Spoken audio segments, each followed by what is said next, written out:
Oke, shalom semuanya, Tuhan Yesus berkati, God bless ya.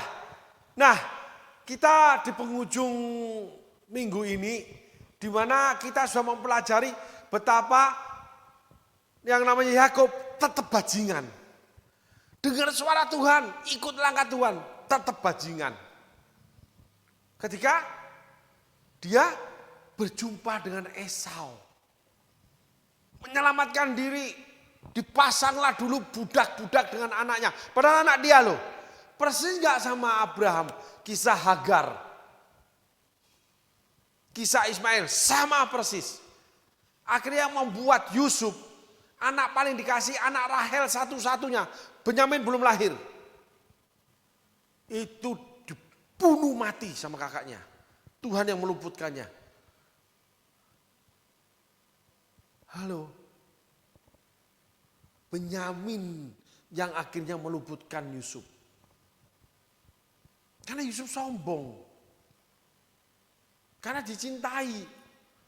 Kakak-kakak lebih dulu lahir loh. Yusuf itu 11 berkali menyembah. Walaupun itu dari Allah. Tapi Tuhan proses Yusuf. Kalau saya tidak salah ingat 17 tahun. Usia 30 dia jadi Perdana Menteri. Di mana dia dibuang ke sumur. Dia menjadi budak di Potifar, budak belian, menjadi napi, baru menjadi Perdana Menteri. 17 tahun saudaraku. Gara-gara apa? Yakub yang gak mengelola bahtera rumah tangga dengan baik.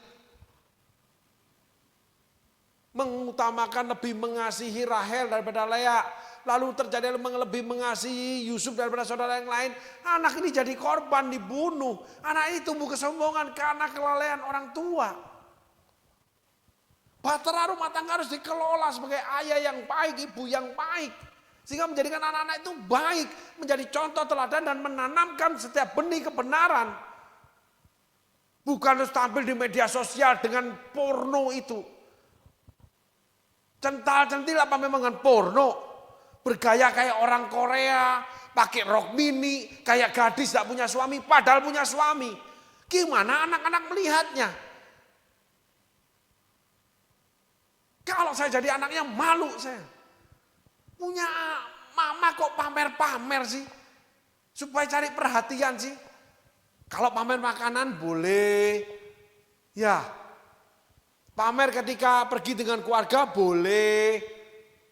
Pamer dengan hotel-hotel yang bagus supaya orang tahu boleh. Makanan enak boleh. Paha kemana-mana. Baju pakai seksi-seksi. Punya anak. Apanya yang mau dijual? Sudah terjual di bawah kuasa suami. Berarti suaminya tidak ada harganya sudah. Itu semua seperti itu saudaraku. Istri yang menjaga kehormatan suami. Amsal 31. Bagaimana dia merajut lentaranya tidak pernah hidup. Bagaimana menjadikan suaminya terkemuka di pintu gerbang, dipuji. Suaminya yang dipuji bukan istrinya. Istrinya nampil, wah pengusaha beken, pengusaha keren, pinter, jagoan, jadi kaya. Ini rumah tangga yang dikehendaki Tuhan, tidak. Setan sudah menyerbu rumah tangga ini. Masih bangga, masih sombong, tidak menekuk lutut. Tidak ingin belajar apa yang diingini Tuhan, jalan sendiri terus. Hidup dalam kemakmuran, hidup dalam kekayaan yang menyesatkan orang-orang seperti gini.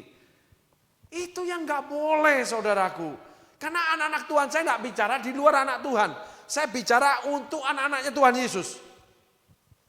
Mana bisa jadi saksi Kristus? Kelihatan kaya lalu banyak hamba Tuhan suka. Banyak hamba Tuhan memuji. Banyak hamba Tuhan yang mau diajak begini begitu.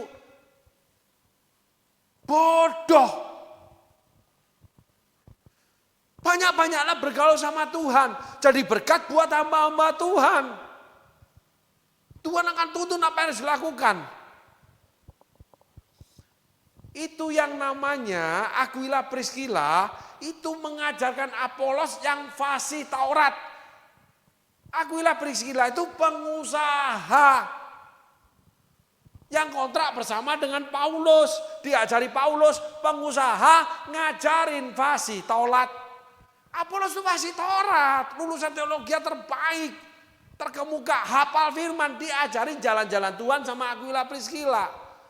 Jadi pengusaha bisa jadi berkat buat hamba-hamba Tuhan. Banyak hal seperti itu yang tertulis di Alkitab.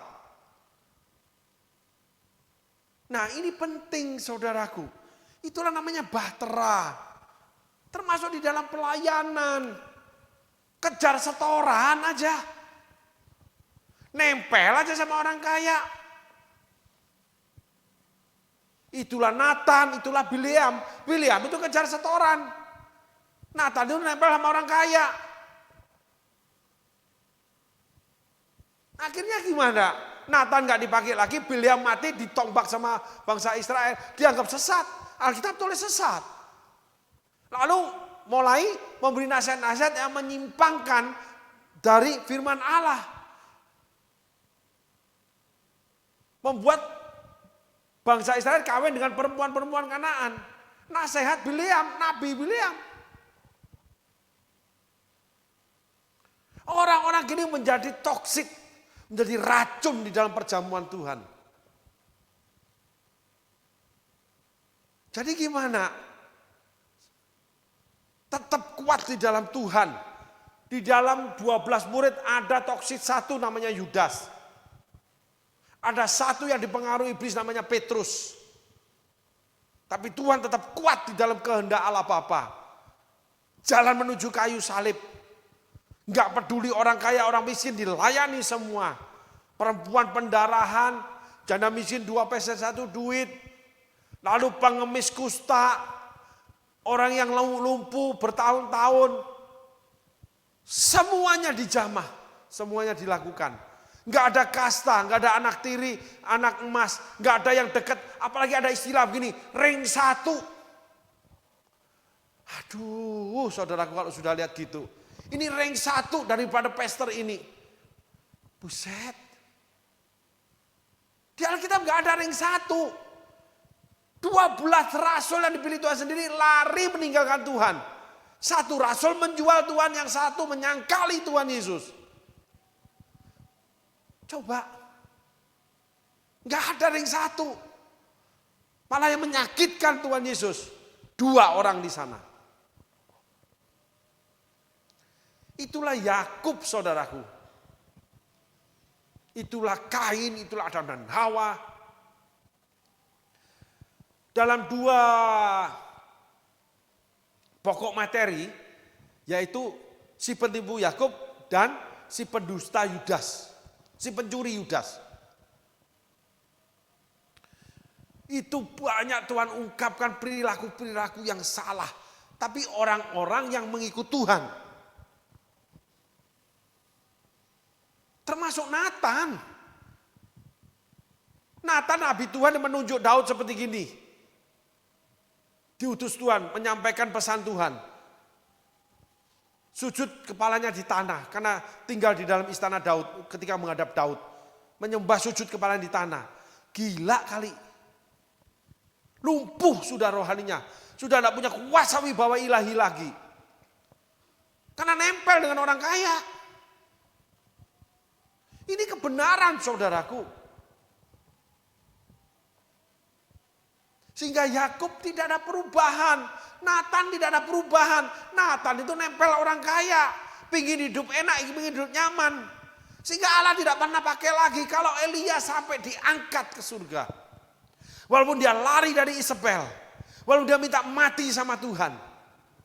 Itulah gelombang ketika mengikuti bahtera Allah atau kehendak Allah. Wah, goyang. 6 bulan itu saudaraku. Sampai mulai tenang. Jadi 6 bulan ngurus segala sesuatu sembari goyang-goyang. Itulah proses dari Tuhan. Oleh karena kita sudah mendapatkan pengetahuan dari Tuhan. Kita sudah diajarin Roh Kudus. Kita harus praktek di dalam bahtera 6 bulan. Habis itu diberikan pekerjaan baru, pelayanan baru, segala sesuatu yang baru. Di mana kapalnya terdampar. Lalu Nuh menjadi petani anggur. Gitu saudaraku. Mari kita tengok Alkitab. Tetapi kata Yakub, janganlah kiranya demikian. Jikalau aku telah mendapat kasihmu, terimalah persembahanku ini dari tanganku. Karena memang melihat mukamu adalah bagiku serasa melihat wajah Allah. Dan kau pun berkenan menyambut aku. Perkataan manis yang toksit banget. Ya udah. Kalau Esau udah mengasihi, udah. Wah, menjunjung tinggi. Sehingga saudara, ketika orang menjunjung tinggi, ketika saudara menjunjung tinggi sesuatu, periksa hati. Benar enggak itu kata-katanya? Banyak kali orang itu memberikan madu, di ujungnya ketemu tawon. Akhirnya toh memberontak. Akhirnya toh bercerai. Akhirnya toh berkelahi. Kebaikan, kekudusan, kekristenan, berjalan bersama Allah. Segala sesuatu hidup ini bukan di awal penentuannya, di akhir. Ingat kelinci dengan namanya kura-kura. Kura-kura yang menang karena tidak pernah berhenti dia. Terus berjalan bersama Tuhan. Terus hidup di dalam bahtera Tuhan. Terus hidup di dalam kehendak Tuhan. Sampai akhirnya terdampar pada suatu keadaan di mana itu mulai diberikan sesuatu yang baru. Kelinci tidak sombong. Yang menjadi juara adalah kura-kura. Seorang pemenang bukanlah sang juara. Tapi orang yang mampu menjaga eksistensinya sampai garis akhir. Paulus tulis itu. Aku sudah mencapai garis akhir pertandingan iman. Dan aku akan menerima mahkota kebenaran. Di dalam pertandingan cuma satu juara. Semua ada ditulis sama Paulus itu. Tidak jadi juara nggak apa-apa. Tapi menyelesaikan panggilan Allah. Hizkia diperpanjang 15 tahun. Walaupun akibatnya buruk juga buat dia. Tuhan sanggup melakukan segala sesuatu. Kita minta pasti diberi. Tapi permintaan itu tidak mengubahkan segala sesuatu. Yakub tidak mengubahkan Yakub. Yakub tetap seperti pertama ketemu Laban. Wow, bla bla bla bla bla, nangis-nangisan. Sama Esau juga sama. Berubah karakternya? Tidak. Sudah 20 tahun dia di tempatnya Laban di Haran. Ketemu Esau tetap sama dengan waktu dia ketemu dengan namanya Laban. Mulut manis tapi lebah. Padahal tadinya dia menjaga jarak. Tapi begitu ketemu orangnya, manis-manis. Munafik, Alkitab tulis paling banyak kata-kata munafik. Munafik kamu. Petrus pun dipanggil munafik sama. Paulus Galatia 2 baca. Kamu yang tidak mau menanggungkan kehadiranmu karena Kristus telah mati. Kamu tanggungan buat saudara-saudara yang di sini. Murid-murid Paulus. Ketika makan bersama-sama dengan Petrus kunjungan ke Galatia, lalu Yakobus datang bersama saudara yang lain, pindah dia duduk di meja lain. Karena budaya Yahudi tidak boleh makan bersama-sama di luar Yahudi. Budaya saja, munafik kamu. Kamu yang tidak memikul keyahudian kamu. Paulus warga negara Roma, tapi dia dia orang Yahudi. Dari namanya golongan Farisi. Dia sekolah Alkitab di guru besar Gamaliel, menjadi anggota Sanhedrin termuda. Usia 30 berapa begitu, itu ahli teologi yang membawanya. Orang terkemuka, tapi dia melepaskan semuanya. Dia bilang bahwa segala sesuatu itu sampah bagi aku. Aku berlari menuju ke depan memenuhi panggilan surgawi. Jadi kalau kekayaan masih menjadi andalanmu, kekayaan untuk membuat kamu bisa tampil di gereja, kekayaan yang kamu dipuji-puji di gereja, mati kamu itu. Rohanimu pasti tidak bertumbuh. Apalagi berubah. Gak bisa. Paulus berubah. Musa berubah. Menjadi buat kepentingan Tuhan. Segala karakter di dalam dia. Namanya seorang pembunuh. Petrus tidak berubah itu, tetap munafik. Yakub tidak berubah itu. Padahal ikut kehendak Allah loh saudaraku. Hati-hati dengan hal yang rohani. Hati-hati dengan pelayanan. Hati-hati mengaku Kristen. Hati-hati ketika menjadi hamba Tuhan. Hati-hati ketika menjadi anak Tuhan. Alkitab akan menerangi saudara. Baik itu jalan yang dikehendaki Tuhan, baik itu jalan yang menuju kepada maut. Itulah Alkitab yang kita pakai bersama sebagai panduan hidup. Sebagai pelita bagi kaki kita, terang bagi jalan kita. Sehingga kita harus terus diterangi oleh Alkitab. Itu pun belum tentu mengubahkan kita. Betapa beratnya perjuangan sebagai anak-anak Tuhan. Untuk mengikut Tuhannya. Jalannya sempit, pintunya sesak. Jalannya sesak, pintunya sempit. Orang kaya, orang beruang susah masuk dalam kerajaan Allah. Seperti onta masuk ke dalam lubang jarum.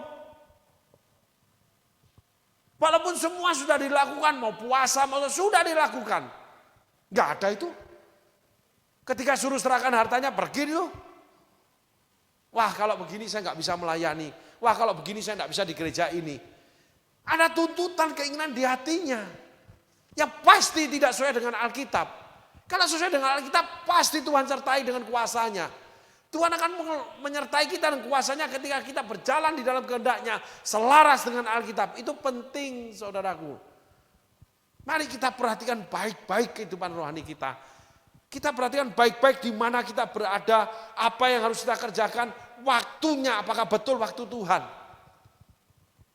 Tapi itu pun tidak mengubahkan karakter Yakub, tidak mengubahkan karakter yang namanya Nathan.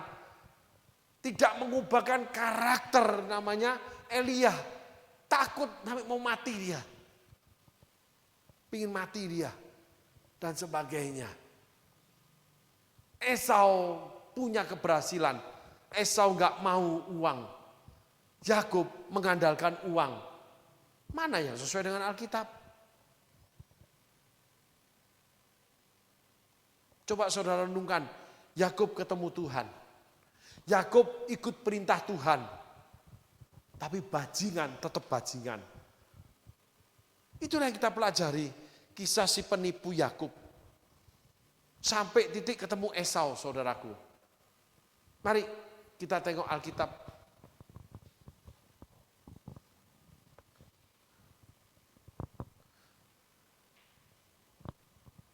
Terimalah kiranya pemberian tanda salamku ini yang telah kubawa kepadamu. Sebab Allah telah memberi karunia kepadaku dan aku pun mempunyai segala-galanya. Lalu dibujuk-bujuknya Esau sehingga diterimanya. Hati-hati saudaraku. Karakter Yakub itu seperti itu. Sudah memaksakan kehendak. Dengan segala cara termasuk mulut manis, penampilan manis. Tapi sebenarnya dia si penipu. Awalnya dia itu sudah mencidrai, memotret Esau itu buruk. Akhirnya pakai nama Tuhan, pakai nama Allah. Dan memaksa harus menerima. Itulah karakter yang namanya karakter Yakub. Banyak itu di gereja, banyak yang dekat pastor seperti itu. Akhirnya berbalik. Akhirnya membuat runtuh itu. Itu yang biang segalanya, pintunya iblis masuk dari sana kok. Sok-sokan gaya, itu pintunya iblis masuk sana. Semua yang apa yang di dekat dia akan rusak. Saudaraku, dialah biang segala-galanya. Dalam arti kata, seluruh apa yang dia lakukan, apa yang dia miliki akhirnya hancur. Gara-gara namanya iblis sudah bekerja. Anak-anak Yakub bejat semua saudaraku. Anak-anak Daud bejat semua. Salomo akhirnya menikahi 1000 orang perempuan. Akhirnya menyembah dewa-dewi Kanaan kok. Kenyataan. Karena Daud dengan licik melakukan banyak hal. Amin saudaraku. Coba kita mulai pikirkan hal seperti ini. Kita merenungkan apa yang dikerjakan oleh namanya Yakub. Kita harus mengikuti perintah Allah membuat bahtera. Lalu kita mengikuti perintah Allah untuk belajar bagaimana mengelola bahtera. Bahtera itu bicara semua sisi kehidupan. Di mana akhirnya kita mendarat di sebuah tempat di mana Allah menyediakan yang baru. Menjadi benih bagi semuanya. Mengawali yang baru menjadi benih yang akhirnya menyebar ke seluruh tempat yang Allah inginkan.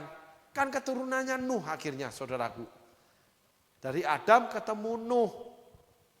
Itu. Yuk kita sedikit lagi.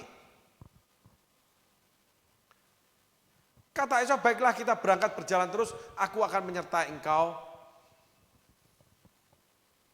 Tapi Yakub berkata kepadanya, Tuanku maklum bahwa anak-anak ini masih kurang kuat dan bahwa beserta aku ada kambing, domba, dan lembu sapi yang masih menyusui. Jika diburu-buru 1 hari saja, maka seluruh kumpulan binatang itu akan mati. Berlebih-lebihan. Dusta itu sampai titik, saya menemui orang seperti gini. Kalau ngomong berlebih-lebihan, saya cuma bilang, coba selidiki, pasti kamu ada dusta. Entah kamu mendustai Allah, mendustai sesuatu. Karena ketika dia ngomong, saya temui, kenyataan tidak, berlebih-lebihan dia ngomong. Itu orang ada dusta. Alkitab itu adalah terang, jadi saya pakai Alkitab untuk menerangi. Dan orang itu kalau jujur, dia bilang iya, memang. Ketika tidak, Allah akan mengkorek lagi, membisiki sesuatu. Coba tanya dia. Dia pernah berjanji sama aku. Coba tanya dia. Dia ketika aku suruh dia berdoa, dia tidak mau. Coba tanya dia. Dia mestinya lakukan ini, dia tidak. Sebetulnya dia begini, tapi dia begitu. Semuanya di dalam ruang yang namanya kuasa dusta. Alibi dan sebagainya. Termasuk puji-pujian berlebihan. Termasuk ini. Masa semua binatang mati kalau terlambat 1 hari saja? Gitu saudaraku. Kebaikan yang berlebih, mulut manis yang berlebih. Itu adalah si penipu Yakub. Amin saudaraku. Lanjut lagi.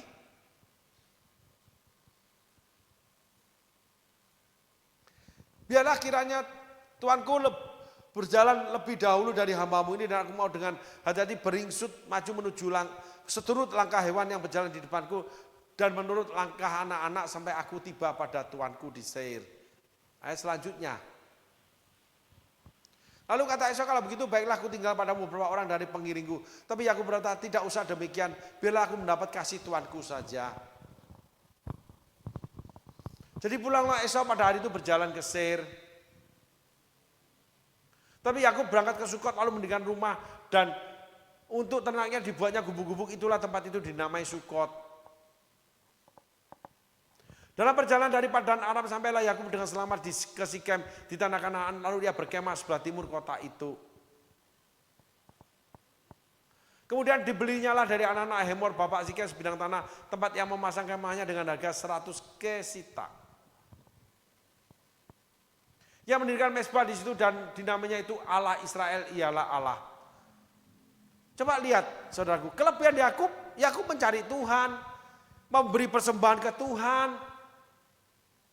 Yakub itu mengikuti perintah Tuhan, tapi tipu dusta melekat dalam hidupnya.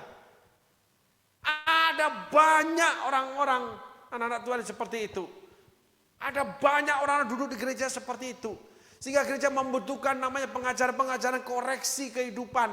Pengajaran-pengajaran kemurnian dari firman Allah.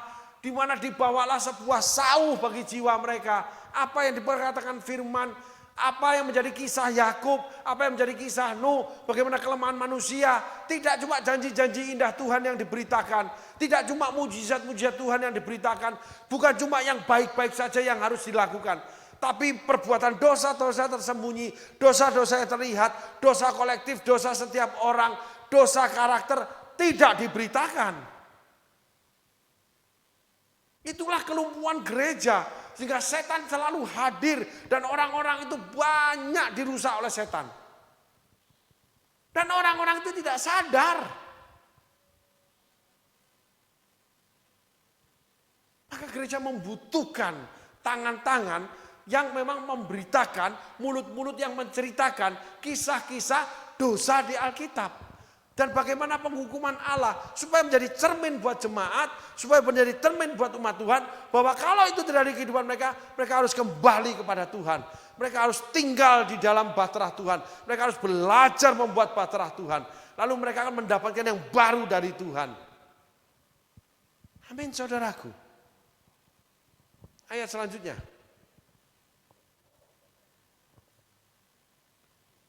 Oke, kita sudahi sampai titik di sini. Biarlah pengajaran Yakub sampai titik Yakub di Sikem. Itu menjadi pelajaran berharga buat kita. Setelah itu kehidupan Yakub sampai kepada Yusuf. Saudaraku, sampai ke Mesir. Nanti Yakub ketemu Ishak. Bagaimana Ishak meninggal.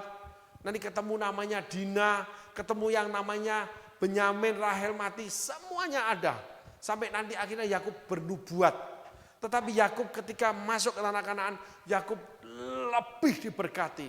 Tetapi anak-anaknya tumbuh dalam kebejatan, tumbuh dalam kejahatan. Sehingga mereka saling bunuh, mereka betul-betul menjatuhkan satu sama lain. Semuanya dilakukan. Saudaraku, bagaimana iblis merusak keturunan Yakub, yaitu 12 Bani Israel. Tuhan Yesus berkati. Terima kasih saudaraku.